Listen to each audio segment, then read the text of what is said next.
Now this has never been done acoustically, I don't think. I've never been closer. I've tried to understand that certain feeling caught by another's hand. Oh, but it's too late to hesitate. We can't keep on living like this. Leave no track. Don't look back. Only desire. Temptation. We're climbing higher and higher. Temptation. Adorable creatures. Temptation. With unacceptable features. Temptation. When we made those early albums, Penthouse and Pavement and The Luxury Gap and How Men Are, we had the conversation about we should make this music kind of timeless and make it last and make it so it still sounds fresh. It's like bands like LaRue.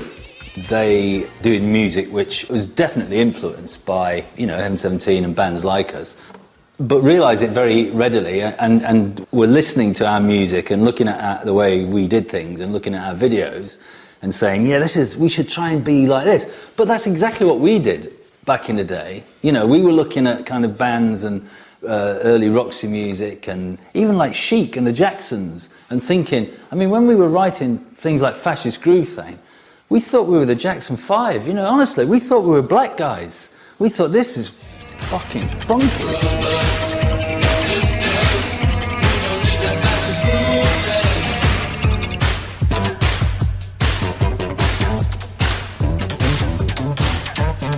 I haven't been out with Midge on a night for kind of 5 or 6 years.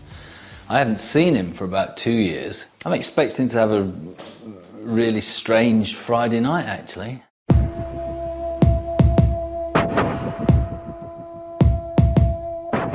walked in the cold air.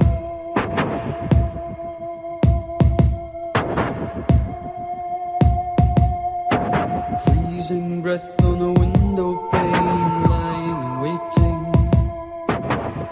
I think we're survivors. You know, I firmly believe that there are moments in anyone's life, anyone's career, where everything seems to go really well, and you have your kind of golden moment, you know, for a few years, and then something else comes along and takes over, and a different type of music or a different look or a different style or whatever happens, and you're kind of, you know, pushed to the background, and that's fine. That's perfectly all right. But if you're a survivor and you're actually very good at what you do, you will carry on writing, you will write film music, you will continue working. People will still want to hear what you have to say as an artist, and that, I'm glad to say, has continued for both Glenn and I.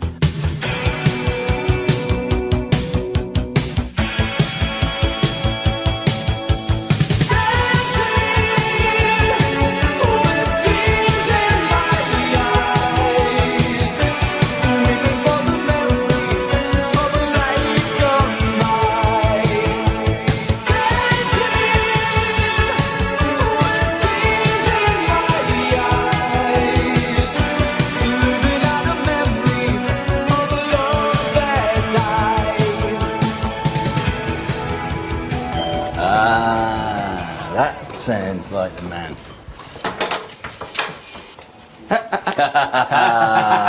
How you doing? Hey. Looking good, man. It's freezing out there. I know. How you doing? Isn't it? I'm good, man. Yeah? Yeah. God, it's been a while since you've been here. You look like you're in one of those videos. What, one of those suck your cheeks in videos? Yeah. Oh, that's what it looks like, man. The image is gone over you and time means nothing to me.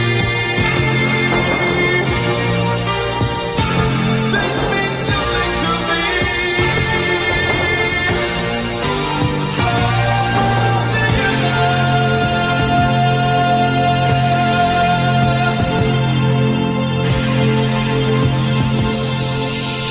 It was a good video, that, though, man. It started a revolution, didn't it? Yeah. We had to get a bank loan to make that. Did you? The record was already at number 2 Yeah. in the UK charts. And we went to the record company and said, look, we'd love to make this video. And they said, why? You know, it's not going to make any difference to the record. And I remember having a conversation with them because I said, well, if you make a video, you can be on, you know, multiple television shows on the same night at the same time. Whereas right now you have to jump in a plane and go and do Formula 1 or whatever it happens to be. You have to go there and do that one programme. Yeah. But with a video you can show it all around the world. And they didn't get it at all. So we went to the bank, got a bank loan, £17,000. Really? And shot the video. Who shot it? It was Russell Mulcahy, who went on to do all the ones, because once everybody saw that, Elton John wanted one, and Duran wanted one, and everybody wanted a movie, you know. And I got to suck my cheeks in a lot. You did it very well. You're very good at I was sucking good, your cheeks in. It's too big now. It takes too much strength. Too much like hard work. Is that my drawing, Mike? Yeah, Louis did that for you. Look at that. That's fantastic. It's he's learning to graffiti, he says, because he wants to decorate the garden. That'd be nice. I told him I can't wait. Go on, sing us a song, Midge. Remember that thing we wrote? Oh, But, God. Personal Heaven, that's right. you Yeah, did. I can't remember that. Do you remember that? The sun and the rain that falls from above. My personal heaven, word on the wind with a whisper of love. My personal hell, The stars in the sky looking down to the sea. What's it? my personal heaven. All in one. I wrote something. Yeah. Heaven. Oh God, yeah, it's a nice song that. We wrote that around your kitchen in. We did a lot of things around my kitchen. We did, sitting with that little, little Casio keyboard. Do you know, I thought that Midge and I should just do a fucking album together because it's so easy these days. I mean, you've got your studio, I've got mine. Yeah. I was just do something together. I was saying earlier, these guys have done Moby. I've got an email relationship with them. He got in touch with me a couple of years ago through the website and said, you know, you fancy doing some writing, you know, like, you know, he was there when Ultravox played at the Avery Fisher Hall in New York in 1982 or whatever. He was in the audience. And he said, great, I'd love you to. So he just sent me some backing tracks, which I, of course, stuck into the computer and, you know, chopped up and wrote some bits over and sang on and stuff. We've never met, but we've made music together. I suppose that is the kind of modern way. Yeah. A lot of writing is done on the computer these days, and a lot of soft synths. But no, you just throw shit at it forever now, can't you? Track after track after track. And you just end up I just think you just end up losing it completely. Well, you'd spend days just listening to different bass drum sounds. It's crazy, you know. There's too much choice. We sound like two old men. Too much choice these days, you know. Give me a drum machine and one synthesizer, and I'll come up with an album. And it was alright. The band was all together. Yes, it was alright. And the songs went on forever. When there was up all night, really quiet outside. It was alright, long gone. Amazing chords. Yeah, Bowie. We were very influenced by bands like Bowie and Roxy Music. You know, and I'm sure you were as well. Yeah. So even though we didn't play it right in the same way, when it's kind of come back and been deconstructed, It is. It does kind of sound. It's like, because Geisha Boys and Temple Girls, for instance, Yep. which has won the first album, and it's really completely electronic. It's totally electronic. All the drums are electronic and everything. We are the Geisha Boys doing it wrong again. They are the chosen ones doing it right. They're not the Temple Girls looking for sanctuary. They get us advertised for the first time. And I started working out how it sounded. And I was like, I went round to Martin's and I said, Martin, this is our song, and played it to him. He was like, it sounds like Bowie. He was as amazed as I was. But I'll play you a bit of it.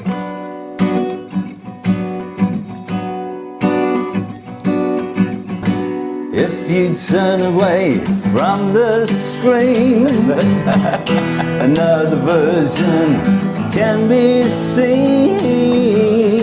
She's black and he is white.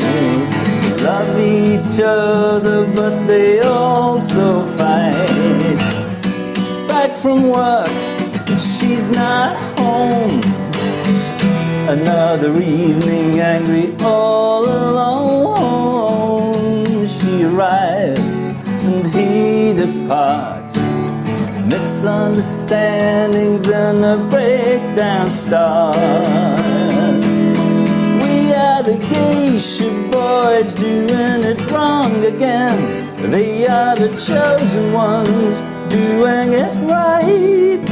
Anything's possible if you can fake it, but the wrong place is anywhere if you're not right. We are the Geisha Boys. Very good. Not You bad, should though. do that. You know, I've got to do those acoustic things. You should do that. I'm not really kind of. Not really kind of what? You've just done it. You've just done it. Yeah, You but just I'm in sat my there. house. No. You've just sat there. You could do that very, very easily.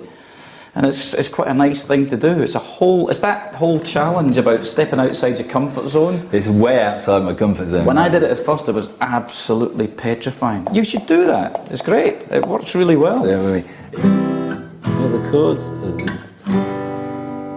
I was 37, you were 17. Heaven only knows the way it could have been. Here today, my tomorrow. No more shame, only sorrow. All that kissing, there's something missing. Come live with me. Kiss the boys goodbye. Come live with me. Kiss the boys goodbye. Come live with me. Yeah, exactly. That's good. Yeah, but I'm still not going to go and do the tour. Rubbish. You're absolutely rubbish. Should we go somewhere else? Yeah. Kiss the boys goodbye.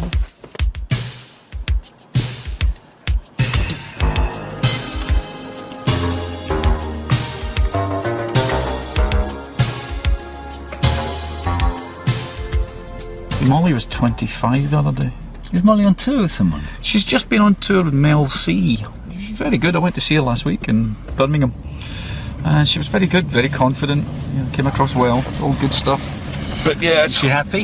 I think she'd like to do more of it. But you Yeah. know, it's just tough. I mean, can you How imagine? can you- imagine starting all over again? I can't imagine starting in a band now. I do think it's a lot more scary now. Well, we've just been through it, which is crazy. You know, we were approached nearly 2 years ago by Universal in Germany, who came to us and said, "Look, we'd love to make a record with you," and that's what kind of planted the seed. Yeah.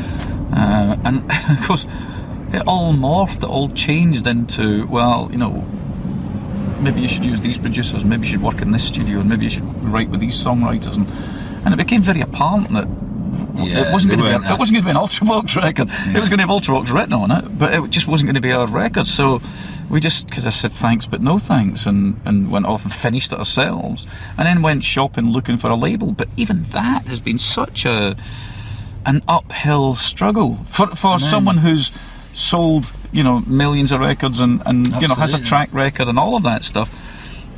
really, really difficult. So I'd hate to be starting out now. I mean, again, for us, you know, we've been touring, playing live much more now, which is really interesting, and we're loving it. Yeah. And whenever you do an interview and journalists, or whenever you meet fans, or whenever you go on TV, and they all ask about new material, you're doing any new material. Yeah.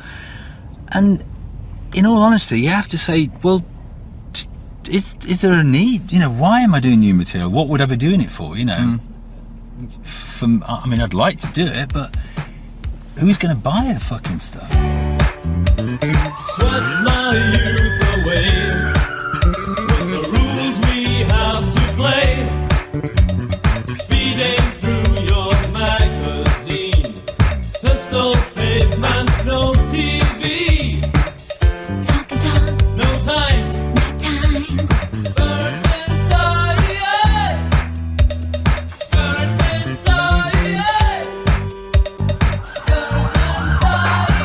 Here comes the daylight, here comes my job. Up, down in the penthouse, down, down with the mob. Here comes the nighttime, here comes my room. Goodbye to the baby. Yeah, I've been here. You know, it's really odd living here in Camden. But I seem the only time I ever came here was when it was a proper market, and then you used to come to go to Dingwalls, which was Yeah. the big kind of that's rock right, which club. is just Dingwalls, over which the is other round side, round, yeah. round the corner. Yeah, we played there as 57 Men when I was in 57 Men, who later became Wang Chung. Oh, really? Yeah. I didn't know you were connected with them. Yeah. See, I'm learning something new every day. Exactly. And then I stopped doing. I was still kind of playing So with them, that actually. when you stopped, they became successful. Yeah. Okay.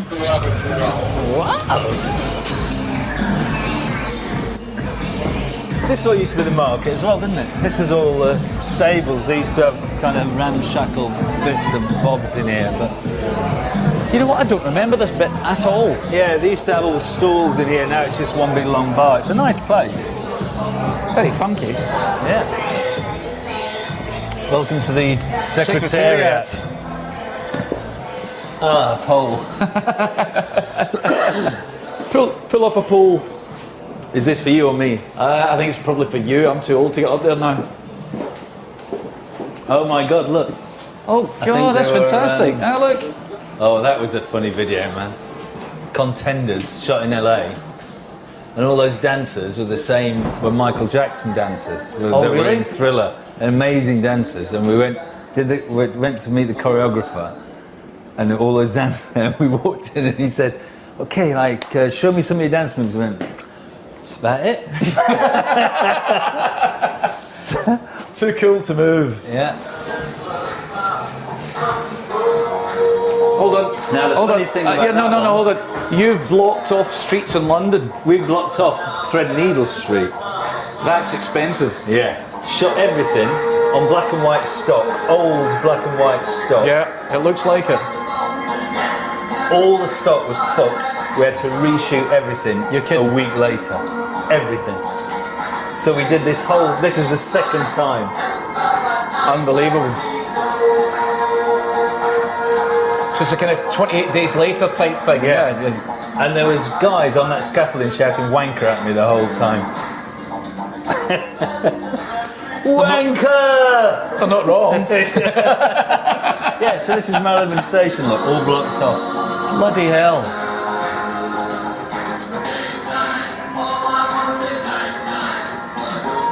That's an expensive shot. That's the one with the A hothead. Yeah. That's right in the centre of the financial district. Imagine trying to do that now. Yeah, fantastic. Yeah, That's great. nice video. That's a nice video. Have you never seen that one? Nope. I thought that's where you got the idea for Vienna. Oh, bugger off. It took us a while before we realised that people thought we were incredibly serious and po-faced as a band. Oh, we used to get that as well. The music though. was serious. We were serious about the music.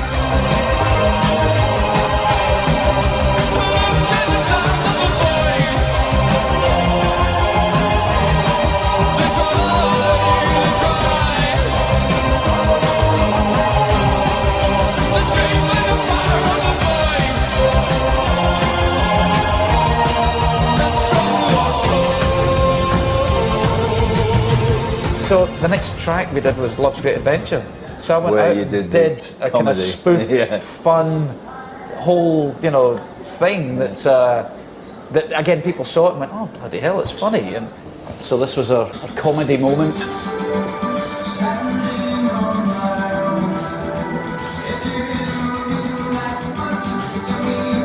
Where did you shoot this?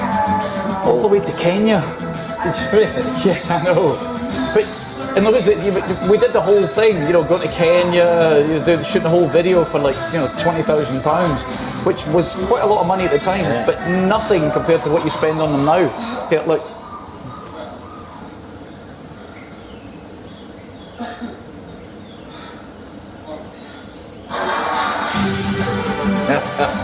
So helicopters and all sorts of all these shots. All for 20 grand. Yeah, I don't know how we did it. It's this hang glider on the roof. I watched this guy just take off.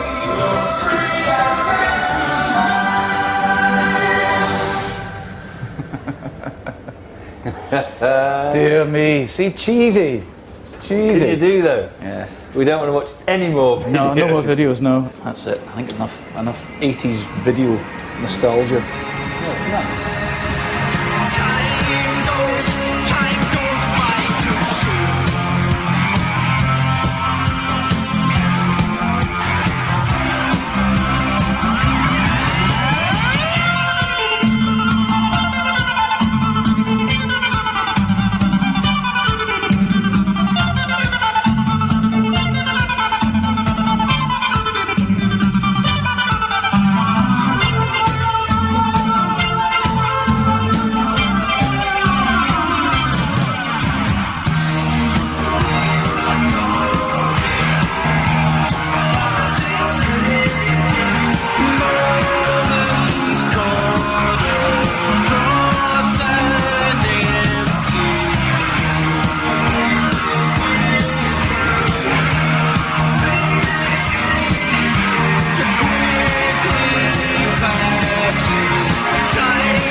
Time goes by too soon.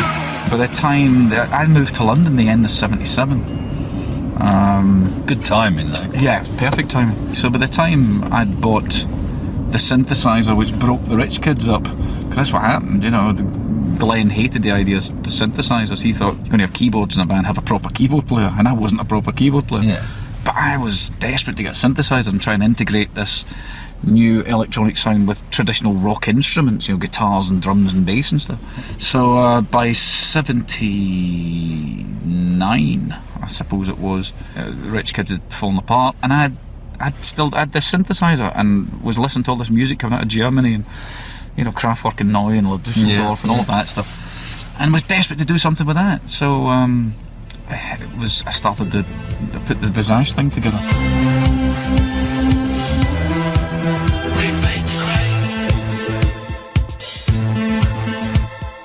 And all the kids who had been part of the punk explosion a few years earlier were all bored with it because it was now third-rate versions going round. Well, that's kind of even what happened in places like Sheffield. Yeah, sure. Punk was great.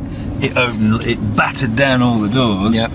But it burned out very quickly. Yeah, it didn't have enough interest to last. So exactly. And the instigators moved on. All the kids who followed the punk thing and were really into the fashion and the statement and all the periphery of it all. Yeah. Moved that they wanted something new, and the Blitz was where they kind of found it. This club that became almost elitist in its door policy. You couldn't get in unless you were wearing the right clothes, unless you looked That was the whole and that whole thing caused a furore because the idea of reputedly Steve Strange turned away Mick Jagger.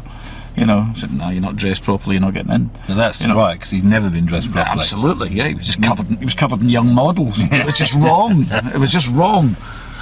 So this was the kind of the start of it all. This is where it all kind of happened. When I saw Spandau Ballet play the first gig. It's like Penny's, the place that was, I guess, the equivalent of the Blitz in Sheffield. In Sheffield, right. And it had a really low ceiling as well. I mean, I couldn't dance because it was like constantly banging my head. But Joanne and Suzanne used to we used to watch them all the time. They used to go there. They were really young. I think they probably were only kind of 15 as them. And they used to go there and just dance all night. They would just dance all night. They were known as those two girls that dance. And Phil went when the Human League split up, and they got a tour booked, so they had to fulfil something. Phil had to fulfil something. So he just got those two girls, to come and basically just dance and do a bit of singing if they could, and that was the Human League. It was amazing. Don't you want me, baby? Don't you want me? Oh. People want to hear that music again, and they're reliving their youth in a way. And the music's also become very cool again. Exactly. A lot of that kind of early electro pop. It's funny that something that small was allowed to happen in London as well, because London very quickly is a city that really jumps on any kind of movement like that. But totally unmanufactured. Yeah. That's totally kind of what I mean. It was real. It was left alone long enough for it to become something, for it to flower. And it was organic, and within the space of 6 months of it happening, it was then high street fashion. Have you heard it on the news about this fascist groove thing? Evil men with racist views spreading all across the land. Don't just sit there on your ass and let that funky chain dance. Brothers, sisters, shoot your best. We don't need this fascist groove thing. Brothers, sisters, we don't need that fascist groove thing. So the Red Rooms, which was the Blitz. Well, yeah, because it used to have a great big, the name Blitz blazoned across the top. Yeah, I there. remember it. Yeah. Oh, Ah. and so this was, the layout hasn't really changed that much.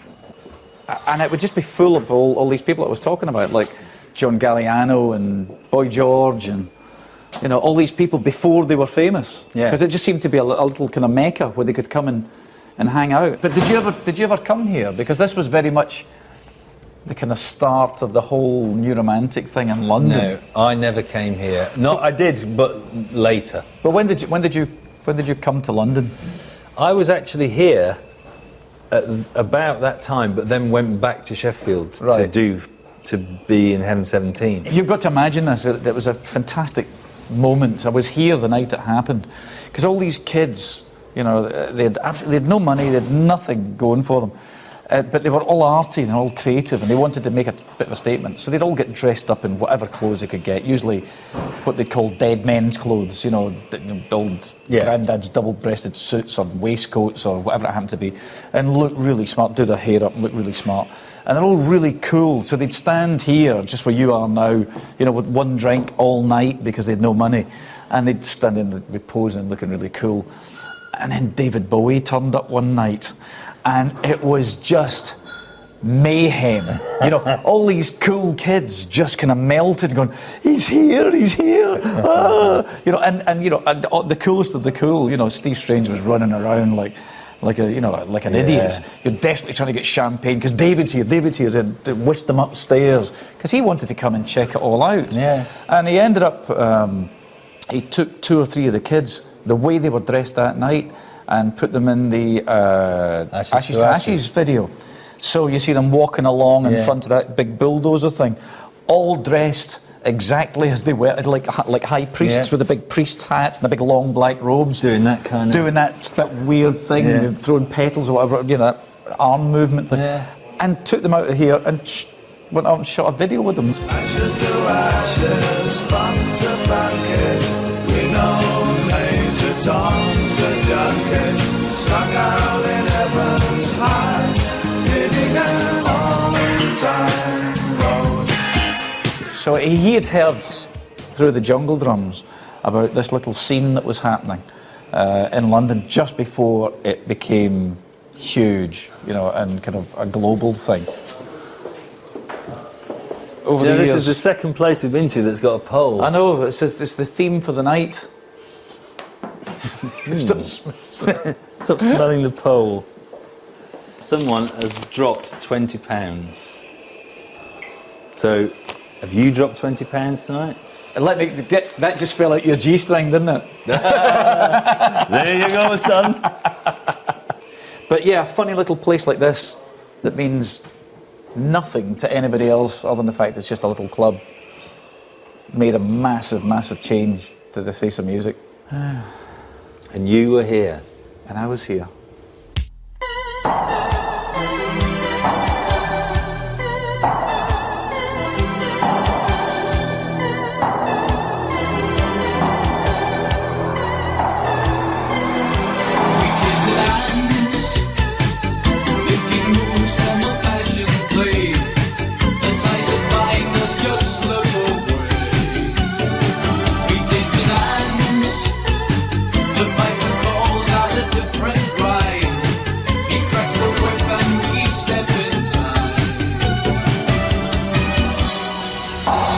I remember going to the Roxy, which we're very close to actually. It used to be just up there. That's right. In Covent Garden, which was a kind of punk venue, and I used to, we did kind of punk in Sheffield for a little bit, and we had a band called VDK and the Studs, but it was just a kind of, we played a couple of gigs. Ian Marsh one night was wearing a baked bean tin, and he'd got one end cut out and the other end cut out, and he's just wearing it, Heinz baked beans, as a bracelet. And we'd all been down there, and there'd been a bit of trouble, because there was often quite a bit of trouble. Yeah, of course. And this guy, this big heavy guy, he came up to Ian and he looked at, what's that? And he said it's a baked bean tin. And he took his hand and he took it off like that, and he put it on the floor and he smashed it. He just flattened it. Yeah. And he said to Ian, what are you going to do now? And Ian said, open another tin of beans.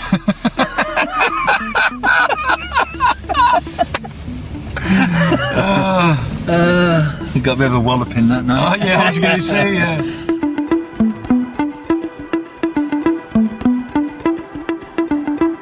I am getting quite hungry, Midge.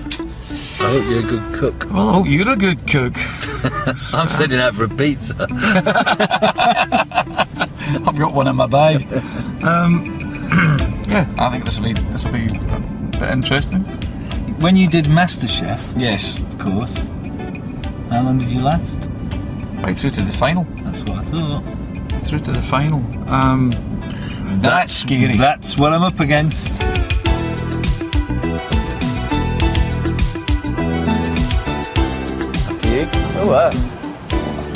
Oh, cooking school. That's what we need.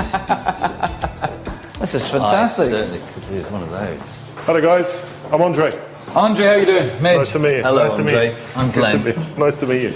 Midge was in the final 3 in MasterChef. Were you in MasterChef? Is that I what it I did MasterChef. So what goes on behind the scenes? I reckon there's a lot of stuff that goes on behind Do you know the scenes. most interesting thing that happens there? Is they taste all the food cold. Oh, of course, you can see it. How long Well, does yeah, it take you before? can't. Well, 'cause they Well, it finish takes cooking forever it. because Yeah. they have to clear all the stations and the mess that's left after you're doing this. Man, you've got 40 minutes to cook something. Yeah. So they've got to come in and clear it all away, and then you've got to walk over and present your thing and lay it down, and it's stone cold. So everything they taste is It's frozen. horrible, yeah. It's horrible, yeah. So we're doing salmon. We're cooking salmon I can with see that. some soba noodles, and then all we're going to make is a nice kind of citrus dressing to go with it. So we've got some lime juice, some lime zest, lots of ginger, Coriander. chili, coriander, spring onions, some bean sprouts just at the end to give it some crunch. And then Fantastic. we're going to glaze the salmon, cook it nice and pink, and then just finish it with a bit of honey. Okay. Okay? Sounds Fantastic. delicious. Yeah? Should we get going? Fantastic. So we're trying to make it competitive tonight, guys. Oh. There's always Can got you blindfold him there's then? always got to be a bit of competition. Just don't put any of the food up on a high shelf, otherwise he'll win. So, what we'll do is I'll give you a little demo on chopping things, because Yeah. the bits that go into the dressing need to be nice and small, nice Okay. and fine. Okay, so knife skills will be one area, and then how you plate it up. So, we'll start with some chopping, very thin slices. Pile it all back up. Little deck of cards. Absolutely. Then we go for little, very fine matchsticks. And then, look, we want nice little tiny dice, okay? You get it that small, I'll be impressed, okay? Then Get we've it got that some small, chili. it'll be a miracle. Okay, that's why you have fingers in it. Chili, we take the seeds out. Just roll it between your hands. Oh, that's good. I've never seen that done before. Okay? Yeah. Nice and small. Garlic, get chopping. Lovely. So, what we'll do is we'll get a bowl, we'll start making our dressing. So, the ginger goes in. We'll put Midge's rustic ginger in with the nicely chopped stuff. Rustic. I like a bit of ginger. While you guys are doing that, I'll quickly cook the noodles. So, we're going to serve the noodles cold. We're not using any salt tonight because we're gonna flavour everything with soy, so we avoid Okay. salt. 'Cause otherwise Good you can healthy get- stuff then. Absolutely. So you're only doing that because I'm Scottish, because we salt everything. I remember once Sheridan shouting at you for What about cooking. the amount of salt I put in something? No, for cooking. You were cooking pasta for the kids, Oh, and I put salt in it. and you put salt in the water. And she said, "Midge, don't put salt in the water." And you said, "You've got to give it some fucking taste."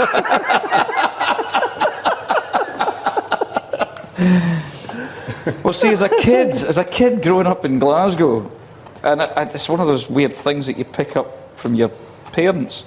We always salted the food before you tasted it. When, Oh, it was, when it was put down in front of you, You put salt on. you instantly put salt on it. That's how you were brought up, you know. Get those chopped up. I'm cooking the noodles now. 3 minutes, as I said. Yes, chef. This is like MasterChef without the pressure. It's nice. I It's like good. it. It's very chilled. Maybe I should send Lindsay here. So, soy sauce, a little bit of peanut oil. Give it a taste. Let me know what you think. No, it's pretty good. Plenty of citrus. It's nice. Yeah. I personally wouldn't have put the sugar in, but that's right. If you want to do that. Take it out then. Go on, bring the fish over. Dip your fish in. If it gives you a Yeah, yeah, sizzle, it's that's a going. good start. Thank you. Okay, I'll give you some tongs. As I said, give it a good minute on that skin side, get it nice and you. crispy. If it gets a bit too hot, just turn the heat down a bit. Is Midge going to eat mine? I'm going to eat his.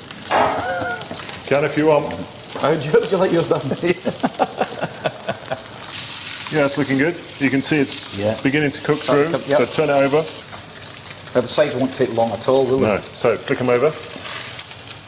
Yeah. There we go, lovely. That looks like it's about there. We'll take Yep. it off the heat. Let the heat of the pan kind of finish cooking it. Okay, a little bit of honey for you. Just roll it around. you. Get it nice and shiny, nice and sticky. Oh yeah, it's looking good, isn't it? Yeah, That's that's good. looking lovely. Nice. So follow me over here. We'll clear some space. Get the noodles go in. Mix them through all that. We've got some bean sprouts here. We're just going to add raw, just so we've got a nice crunch. Right, you use a meat fork. And what you do, using the edge of the bowl, you just kind of roll it round. Oh. What you end up with is a nice little barrel. Oh, very pretty. Very nice. Yeah, off you go. After you. The important thing is you use the edge of the bowl to shape it. Otherwise you just end up with a pile. I don't want to get too much on it. Oh, he's done it before. He's hasn't. kidding us. That's a man-size roll, that is. Sheffield size. There we go. Guys, put your salmon jauntily on top, I'd recommend. You set it up on a nice jaunty angle. Beautiful. Okay. Well done, guys. Thank Take a you. seat. Enjoy. Fantastic. Pleasure. Excellent. Well You done. did it. You did all the cooking, not Well me. done. You guys, take a seat. Enjoy. Right. Wow. It's dinner time. All right, hold on. Yours was the massive one. Mine's the nice one. There you go. Noodles delicious. Oh, noodles are great. Yeah. It's delicious. was it, guys? Really, It's fabulous. Really good. Noodles are lovely. Really nice. My wife would love this. Good stuff. I'm going to be sending both our wives here to learn to cook. You take out a membership. Yeah. Lindsay can't even shop for food. She doesn't even food shop. She just doesn't know what to get. My mum and dad were coming to stay, and I was in the studio, so I said, "You're going to have to go to the supermarket." And I got in about midnight, and I went and had a look in the fridge. I kind of couldn't see anything. I thought you'd gone to the supermarket. She said, "I did, I've been." And she'd bought a family pack of Quavers and a 12-pack of chocolate milk. Like that big chocolate milk. That was it. Yeah. Sounds ideal. I went, "No, love, that won't do." That's fantastic. Come on then, gentlemen. Right, we're off. Again, Thank you once thank you again. very, very much. It's a It was pleasure. lovely. Nice, Really. nice to meet you, Ben. Excellent. You Cheers. too. We'll be back for supper. I think I won. Well, you won eating it.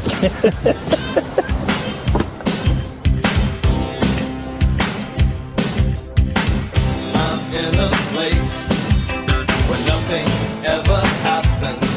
I'll try one day to walk away, but for now I'll hang around. I am a fool, without exception. I break every rule, but I never break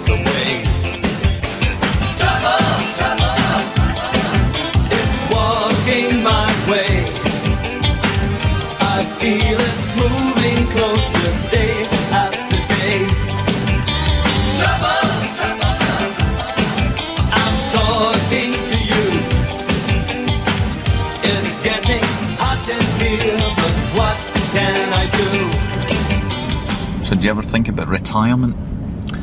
I don't think I could ever retire, Midge. I think I'm just going to be working till I Just die. do it until you drop?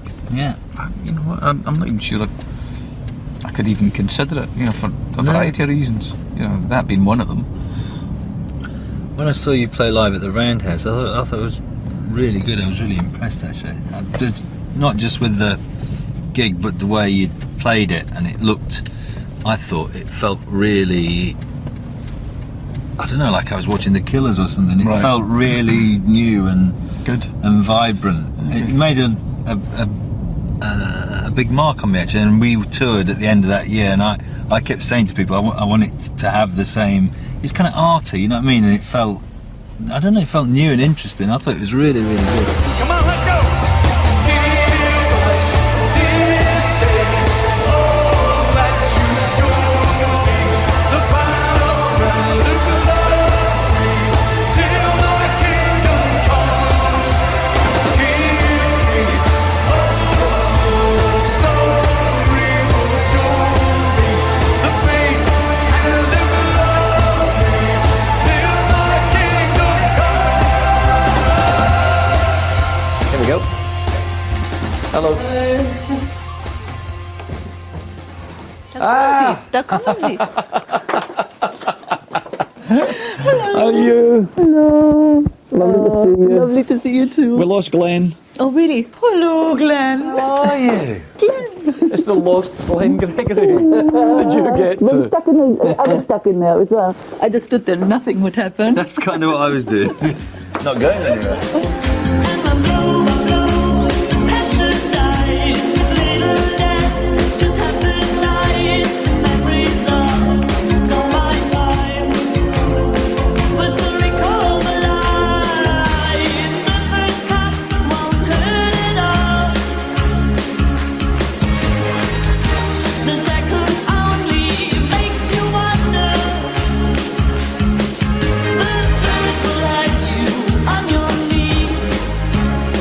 Glenn, you're in charge of this. Okay. Because you're the tallest. Tall people in charge. Okay. But we just have to See what happens. see what happens. Yeah. I've just got a stereo backing track on Amazing. Perfect. Technology. Yes, I know how it's pull out. There we go, there's the band. there. But there's all loads of stuff on there, so I'll have to show you what it is.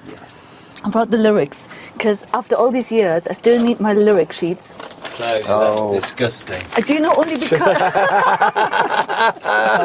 it's just, you know, this line I always get Great mixed minds. up. This one and this one. Yeah, I me always, too. Do you? I always just sing the same one. Yeah, well, that's wrong. That's wrong. It is in B flat. Do you remember the last time we did this together in the studio? In his studio in Chiswick. 1984 or 5. Yeah, we sang this in your studio in Chiswick. If Glenn does that, then I can come with you. When your heart runs out of time, when you're up against the light, I can help you stand alone in the dying of. But you see, that's when he does. There's this kind of Right, so he summer does it- he stars does it- are yeah, bright. yeah. When your heart runs out of time, when you're up against the night, I can help you dream again in the dying of the light. When your heart runs out of time, I will never let Okay. you go. When no, do we you do that? can do your. Okay. I was just okay. joining Okay, in. fine, that's good. And it's What you want to know. Turn the lights down a bit. hello. Lights down. Lights. Claudia, are you there? Ja. Speak. Hello, hello, yes. 1, 2, 1, 2.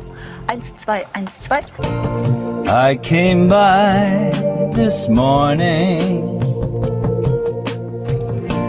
Your friend said you'd moved on, gone without a warning. Though it leaves you needing me.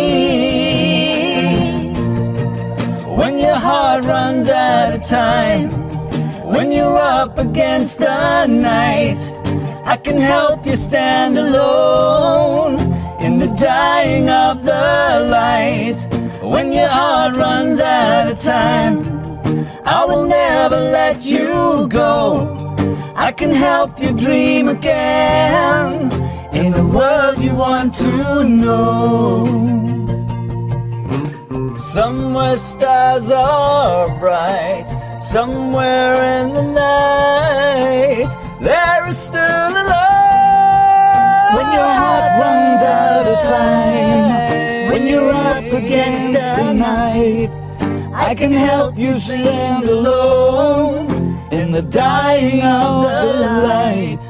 When your heart runs out of time, When you're up against the night, I can help you dream again. in the dying of the light, When your heart runs out of time, I will never let you go. I can help you dream again in the world you want to know.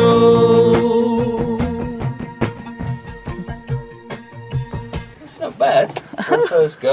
I think it's okay. I think I got most of the lyrics right there. good, yeah. That was a good thing. Thank you. Midge is doing a programme on Ziggy Stardust. Ziggy the album. It's 40 years since the album came out. Ziggy Stardust and the Doing Spiders something and for More. Radio 4. Great. What would you say to David if he was here now, Claudia? I have no idea. Probably just faint.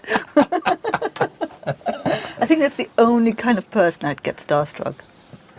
I don't think anybody else. When we did Him. Band-Aid and we asked Bowie to come and do the introduction for the first time the video was ever shown, we invited him to dinner because he had grown a little goatee and stuff like that so that he could go shopping in London. So we invited him to dinner to this little private dining club that I was a member of just round the corner, not far from here. And, you know, all the people there at the table, there must have been, I don't know, 14, 15 people waiting on Bowie turning up. He was fashionably late, of course. And we're all really cool. And we'd all been with loads of other people and, you know, none of us were starstruck. We're chatting away and Geldof was there and, you know, Paula was there and there was a whole pile of people. And the moment Bowie walked in, we all kind of went, oh my God. And we all stood up, like, you know, like the Queen had just Yes, walked, well, yes, they well, had. he is, The it's Queen had just God. walked through the door, Yeah. you know. We're all kind of like almost at attention. You know. It's amazing. It was hysterical. I love that. All of us. I love that. That's so good. That's brilliant. Thank you for that, Claudia. Oh, it was Lovely. pleasure. It was very nice. I can't believe it's 30 years almost, you know. Face in the window in the night, caught for a second by the light. Ashes of memory still aglow. Portraits and pictures you once saw. Visions in blue.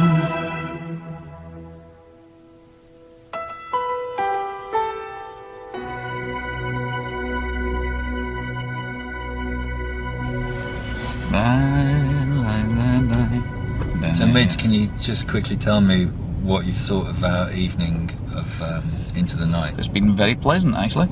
And I can't believe it's the time that it is, because it seems to have, the last couple of hours have just flown by. And we're now in... Tell us where we are now. We're just, we're turning into, we're in Covent Garden, and we're on the search But we're looking for the piazza, for aren't the piazza where we shot the opening sequence of the Vienna video. we? Thank you very much. It's a pleasure. Into the Night with Midge and Glenn Gregory. Hey. Bye-bye for now.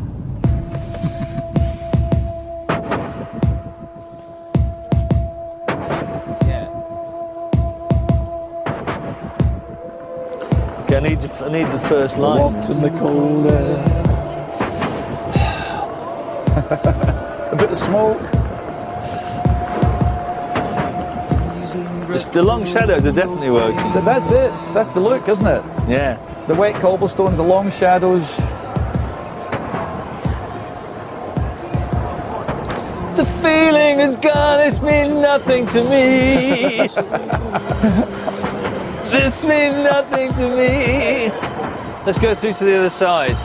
I think this is what it all was. Yeah. I've just got this different. I was convinced there was a building that had a back with columns that had a back to it. Yeah. Well, I think if we go through here, you're going to find that building. You might find it. Yeah. Yeah. That's it. That's it, isn't it? So we filmed all of that, and I think we put kind of lightning flashes in it. And this is where the horse ran up. Yeah. Diagonally across there. So this was the whole opening sequence of the Vienna video, which we shot 75% of in London.